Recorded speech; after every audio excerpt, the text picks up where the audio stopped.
One of the strangest things about human nature is how our political beliefs can harden slowly until they stop being our opinions and start becoming our identity.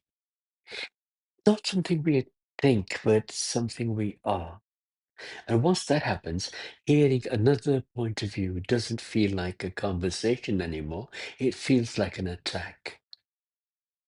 Psychologists call this identity protective thinking. We defend our beliefs not because they're right, but because they protect our tribe. They're protecting our sense of belonging. It's no longer about truth, it's about loyalty. John Stuart Mills once warned, "He who knows only his own side of the case knows little of that." The phrase actually means that a person who only knows their own argument without understanding the opposing viewpoints lacks a true, deep understanding of their own position. So look around today. Evidently, it seems listening to the other side has almost become a betrayal. Media has turned debate into sport.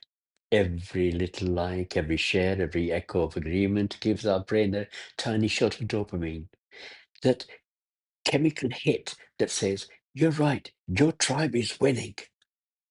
When someone challenges us, we don't pause to think or understand, we prepare to fight. But that's where the danger lies, where political identity becomes tribal identity. We start seeing neighbors as enemies. And when race or religion becomes a part of that tribal war, society begins to fracture.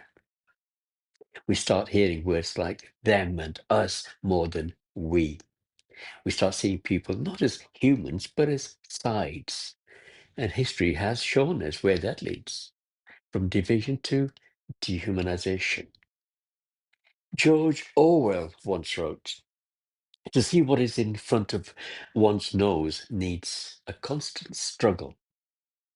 And right now, what's in front of ours is a growing cloud of resentment, a quiet normalization of racism, contempt, of cruelty disguised as patriotism. If we let that grow, we risk becoming a nation at war with itself, not with weapons, but with words, with walls between our hearts. So maybe it's time to stop and step back, to ask ourselves, when was the last time I truly listened to someone I disagreed with? Not to argue, not to prove anything, but just to understand. Because wisdom doesn't come from winning arguments, it comes from recognizing that everyone's truth is shaped by their story. There's Rumi, the philosopher poet, once said, "Out beyond ideas of wrongdoing and right doing, there is a field. I'll meet you there." The field is where healing begins, where we stop shouting across and start talking with each other. Because the more we divide, the weaker we become. But the moment we see our shared humanity again, that's when society starts to mend. Let's meet there.